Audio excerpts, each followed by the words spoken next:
Hey guys, welcome back to my channel. I know it has been a long month, but if you follow me, then you know that I have been moving. So for this video, I do not have a proper desk, so we are going to be using this handy dandy box as my desk. In today's video, we are going to be going through together, and I'm going to be showing you how to add products to your Shopify store, especially if you are a boutique owner. So this video is going to apply the most to people who are owning boutiques, but you can pretty much apply these techniques to any kind of online store that you have. And before we start, make sure to go ahead and hit that like and subscribe button so that way you can push out this video and help the algorithm and help other people to see these tips. So without further ado, let's go ahead and get right in. So I actually just got a fresh shipment just in time for this video, so I'm going to be actually adding products along with you. So I already took out one of the items, which is this dress that we have. And I'm going to start out with the size large, and you are going to see why. So right now we are in the Shopify product page. What we pretty much did was we hit this product button here when we logged in, and it took us to this page where we can see all our inventory. We can see where we can add a product, we can export and import, and we can filter out our inventory here. So because we are going to be going ahead and adding products in this video, we're going to be hitting this add product button up here. I'm going to go ahead and write the title, and for the title, I don't really have a specific way that I name my clothing. I just kind of name it whatever comes to mind at that moment. But if you're somebody who struggles to name your items, I suggest picking kind of, I guess, like a niche for the way you name your items. So for me, typically it's girls' names. So when you go through my online boutique and you look through my dresses, you'll see that it'll say Alana dress, or it'll say Sasha swimsuit. I'll have the Ariana dress. So I kind of typically just use girls' names, but you can do it any way that you want. So for this dress, I think I'm feeling Melissa. So we're going to be calling this dress the Melissa dress. So go ahead and name your item here. And when you're naming it, make sure the end of your title matches the type of product that it is. And you're going to see why this is so important when we automate the collections later on. Now that we're getting to the description, what I like to do is I like to take the description directly from the vendor. So I'm going to just go ahead and go directly where I purchased this dress from. And here you can say it says satin tie dress, open torso with adjustable ties, very stretchy and soft, and then it has the material down here. I do like to put in the material just in case, because people who have been online shopping for a very long time, they know that certain materials stretch and certain materials don't stretch, so it kind of just helps them figure out how that item will fit when it doesn't have any reviews. Since you see that it's polyester and it's spandex, then you know that it's probably going to stretch out pretty decently. So I'm just going to go ahead and copy and paste that into my description, and I'll typically just modify it a little bit so it looks more neater. So I'm going to go ahead and hit these three buttons here and hit the bulleted list, and from here I'm just going to go ahead and paste that description in. So I'm just going to add another line and just retype it so it looks a little bit more neater. So I'm just going to do satin tie dress, open torso, adjustable ties, stretchy, and then add the material here. So we can go ahead and delete the other one. And here I'm just going to put product details in all caps. And I think for this specific description, the vendor did a pretty good job, so I don't feel like I need to really do much more. Because we are in the online shopping space, it's really important to have the customer visualize how they're going to be wearing this item, where they're going to be wearing this item, and especially if you don't really have a photographer like me, and you use a lot of flat lays, you use a lot of pictures like this where the customer is not seeing it on the person. This would be very helpful if you own a boutique kind of like mine. So moving on, over here on the sales channels and apps, that's just pretty much all the different places where you sell your things from your boutique. So think Instagram shopping, think Facebook, think your point of sale if you do pop-up shops. So make sure that these are all selected. I personally have never had a reason to deselect any of them, so just keep all those active just in case. So here where the media is, that's where we're going to go ahead and add pictures, and I already have them saved in a zip file that I downloaded directly from the vendor. So I'm just going to go ahead and add the file, and then I'm going to click on it here and just go ahead and start adding all the pictures that they gave me. And then I always have to reshuffle them because for some reason they're never uploaded in order. And then you want to go ahead and change the status to draft and save this. Here's where we're going to get down to the pricing, and I have a whole other video on how to price your items. For the purpose of this video, I'm going to keep it nice and simple, but we're going to take the price of the item that we bought it for. In this case, when we wholesale this dress, we paid $16.50 for every single unit. So we want to make sure we add expenses and shipping to that. for me that's about an extra $4 or so on top of what I paid for it. And so my cost per item is going to be $20.50. So when you are pricing your items, there is something known as the markup as well as profit margins. And again, I'm going to link the video up here somewhere so you can watch it and get a better understanding. But pretty much what we do in the e-commerce world is we want to at least mark our item up by 2 or 3 times. That way we have space for a 50 to 66% profit margin. One of the things that I also recommend to do, and one of the things that I like to do before I add products into my store, is I like to just try them on and check out the quality myself. I like to see how it fits, if the description is accurate, and then import it from there. Obviously, for the purpose of this video, I didn't really have the time to do that. So I'm going to assume that, as usual, this is a high quality item. Of course, I'm going to check this out later, guys, and fix it up if I need to. But we're going to assume that this is a high quality item that typically goes with the quality and the style of my boutique. So I'm going to say that I can sell this dress for at least $40. So I think I'm going to do something around $45 to make sure that I'm covering my expenses, but I'm also not overcharging the customer. Right here you can see that Shopify will automatically calculate your profit margins for you, and that's one of the things that I like about it. So I just like to save frequently. I don't really like to lose my work. I hate redoing things. So make sure you are saving frequently, and make sure you are saving it as a draft until you're ready to put it up as an active item. So here we can put in our SKUs. I highly recommend that you do use SKUs because later down the road, when you start growing and you start needing inventory management, this is going to help you to organize your items and organize returns, shipments, and things like that. So I have another video where I discuss how to create your SKUs. You can watch that too if you need help, but for the purpose of this video, I already know what my SKU is going to be based on my formula. So I'm just going to go ahead and put it in right now. And what I put in for the barcode is the style number from the vendor. So you can see the style number here, and ideally that's what you would put in. I just like to have this there just in case I need to reorder the item. That way I can have the style, the color, and all that organized, and I don't have to sit through and figure out exactly which one I ordered prior to this. So I do recommend that you put in your barcode. Make sure that you check to track the quantity, because otherwise you're going to have to be manually adjusting things when somebody purchases or returns things, and you don't want to be doing that. So make sure you're tracking the quality. Yes, this is a physical product. Obviously this is going to be a little bit different for you if you are selling digital products. And this is where we come down to the important part. So you want to make sure to always weigh the items that you are selling on your online store.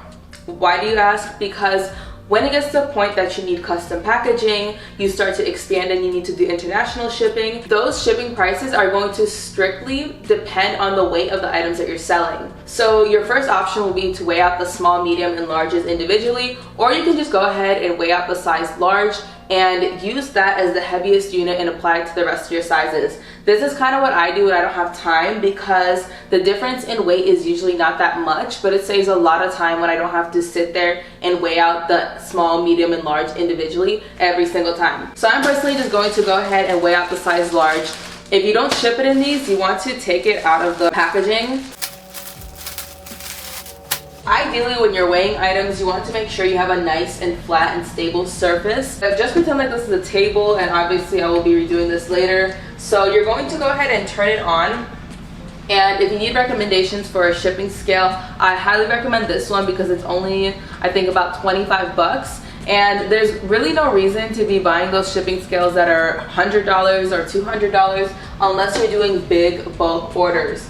So let's go ahead and take the item, and if it has any kind of paper, like you can hear it in here, you want to make sure to take that out as well, because that adds on to shipping and I do not send it out with those. You're going to go ahead and just weigh it out like this, and according to my scale, this is 6.8 ounces. So you would just go ahead and switch this to the unit that you are weighing it in, and you can go ahead and put it in here. So one of the other reasons that it's important to have an accurate weight is when your company starts growing and it comes time to get custom packaging or expand to international shipping, both those items are dependent on that item's exact weight. So you want to make sure that you have this already inputted. You don't want to have to go back and reweigh everything and put it in once you are at that point where you're scaling. And you just want to really have everything nice and organized from the beginning.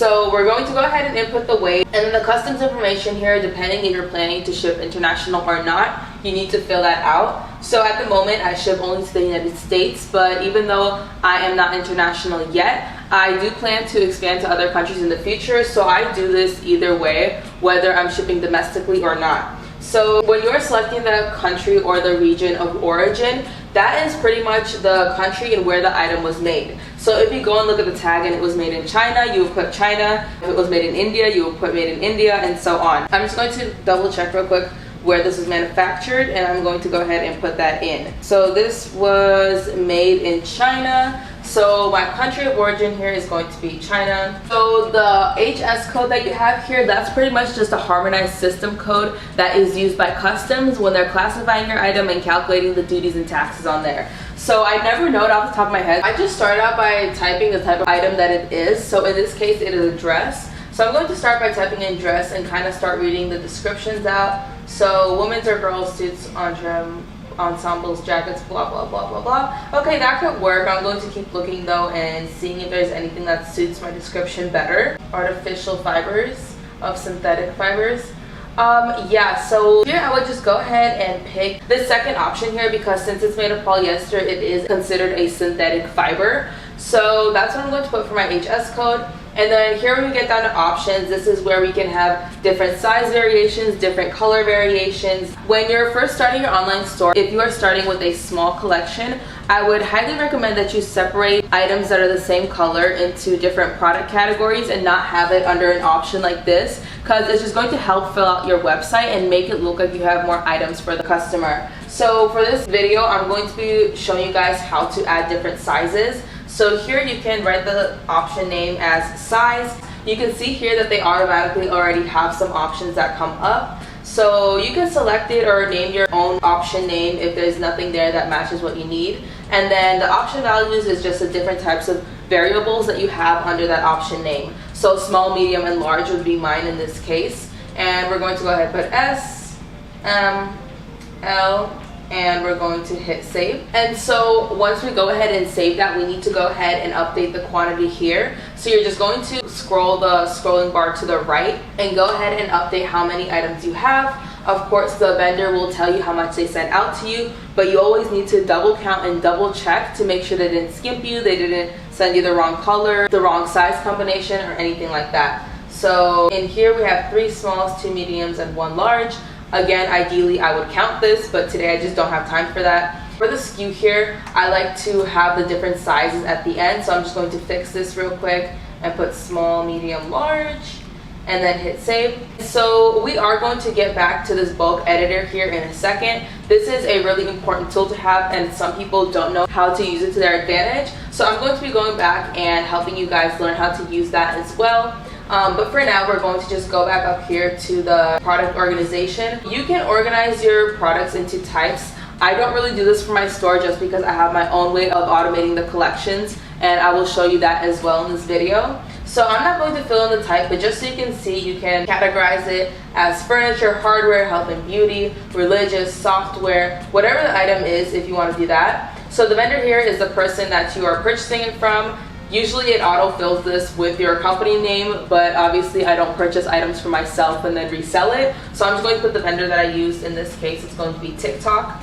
So I don't have them in already. I'm just going to go ahead and add them. And then collections here, that's where you're going to go ahead and categorize your items and help them to be more organized on your website. You can see here that it automatically already put it into the dress collection, and I'm going to show you exactly how I did that later on. And then tags here, those are just pretty much some keywords that your customers would use to find this product. So looking at this dress, what are some things that we can automatically think of? Well, obviously the dress is black. Somebody might search black mini dress when they're looking for this. So I can put black, mini, dress, dresses, open, cutout, torso, and strings. So anything that would really help the customer to find this item, I recommend that you separate every single word that you think the customer would search it by, because it is very case sensitive. If, for example, I had a tag that said black mini dress and all 3 of those keywords were in one tag,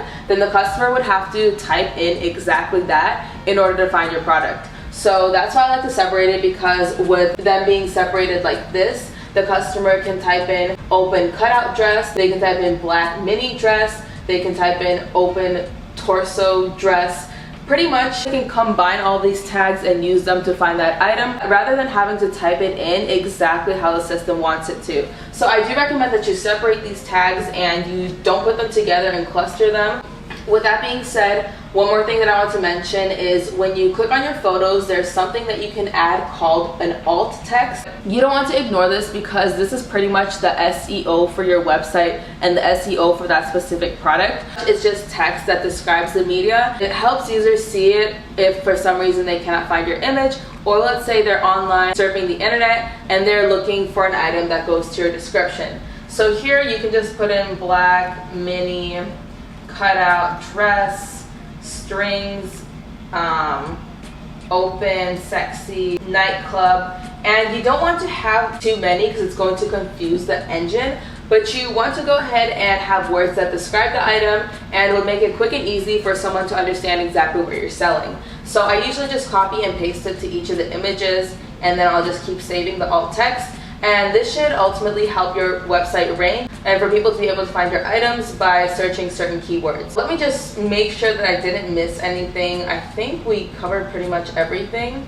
Yeah, so now that the item is ready, you can go ahead and set it to active and hit save.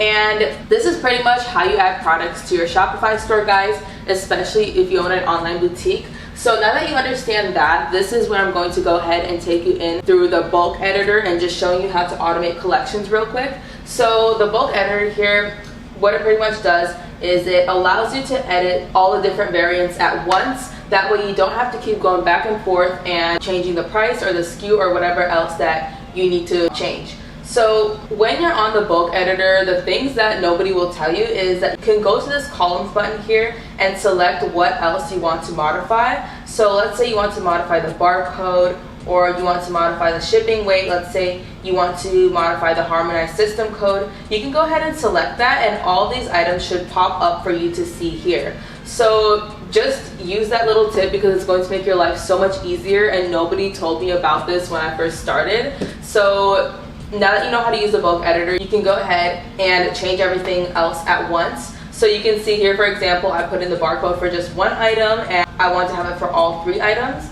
So I can just go ahead and paste it here instead of having to struggle and navigate through all the items and make it really difficult. So this just makes it a whole lot easier, and this is where you can weigh things out individually if you want to do that as well. So that's how you use the bulk editor. I know it was a really quick overview, but if you guys have any questions, just leave them in the comments down below and I should be able to answer those. One more thing that I forgot to mention is when you are adding variants, you can actually go ahead and add different photos for the variants. So that way it can switch if the person clicks that exact size, color, or whatever you have. So if you're confused, I'm going to show this to you better in an example. So let's say for this dress, I'm selling a size small, medium, and large. And for each of those items, I want to have a different picture so that the customer can see how each different size fits on each different model. So I don't have any pictures at the moment, but we're just going to pretend like these are smalls, mediums, and larges. So let's say for the size small, I want to go ahead and upload this picture. And this is the model that is wearing the smallest size that I have. I would go ahead and put that there. If I want to showcase a model that is wearing the size medium and I want that to be what the customer sees when they're selecting that size, I would select the model with the size medium. Again, let's just pretend for the purpose of this video that this model is a size medium. And then for this last one, same thing. Let's say I wanted to showcase somebody wearing a size large. So we can go ahead and save that, and then when we go on our website, we can see that those variants will change as soon as I select the one that I want to buy. So I know what I said might have sounded a little bit confusing, so I'm just going to show you guys what it looks like on my website so that you can better understand. Recall how we change each photo for each variant so that the customer can see the relevant photo? Well, we're going to go to the website and let's go ahead and find that dress. And let me just change this screen real quick so this is easier for you guys to see. We can see that if we were a customer who wanted to purchase a size medium, we would select the size medium. And in theory, if I had a size medium model and that was the picture that I uploaded, this would be the size medium model that the customer would see. If they wanted to purchase a size large, they would just hit size large and it would change the picture again according to the picture that you have uploaded before. So I hope that made sense. I know that this video is kind of going a little bit quickly, so feel free to ask any questions below or mention anything that didn't make sense. So that is definitely all the important things when it comes to adding your product and knowing how to navigate the bulk editor. So the next thing I want to show you guys, and the last thing that I want to show you guys for this video, is how to automate collections. So when you're doing this, you don't want to have to sit there and manually add items to each collection that you have. So let's say you sell dresses, you don't want to be sitting there and manually adding dresses to the collection every single time, because that is just a headache, that is a hassle, and nobody got time for that when they're growing. So I'm going to show you guys how to do that. Let's go ahead and create a collection. And let's say that we want to sell tracksuits. So here we're going to go ahead and put tracksuits as the title. I usually leave the description blank because I feel like nobody really reads that. The sales channels, you want to go ahead and make sure those are all checked. And then here you can add a collection image, so that way if you have a section on your website where it showcases all of your collections, it'll have a picture there to fulfill that space. So you can add an image here. For the purpose of this video, I'm just going to add one that I already have. Let's pretend that it's a tracksuit. And then you want to make sure that your collection type is an automated collection. You do not want to be adding these products one by one. And then the conditions here, because we have just one, it doesn't really matter which one we select. But let's say I had another condition and we wanted to have the product vendor equaling to, I don't know, something else. Then we could have it either match every single condition and it would narrow it down to the products that just match these two things here, or we can have it match any condition where it would show us every single product that has either the product title ending with this or the product vendor equaling this. So for this video, we're just going to leave it at this and then leave this to whatever you want. And I think, yeah, pretty much here we would be good. So let's save it. And then if you want your collections to show up on your website, you actually need to go ahead and go to online store and go to navigation. And then from there, you will go ahead and select your main menu, which I believe Shopify already has for you, and you just need to add the menu items. So here I would just go ahead and add the menu item. I would name it tracksuits. The link that I would paste would be a collection. And in this case, I would want to go ahead and select the collection tracksuits. And so this way now it's going to be on my website. It's going to automatically put any tracksuit that I import into that collection. And then we can move it up or down to determine where it's going to show on our website. So the third part to this is we have to actually create the product now. If you remember back when we were creating our collection and creating our conditions, here we said that the product title must end in the word tracksuit in order to be categorized into the tracksuits collection. So let's say we are importing a tracksuit and it's our I don't know, baddie babe black tracksuit.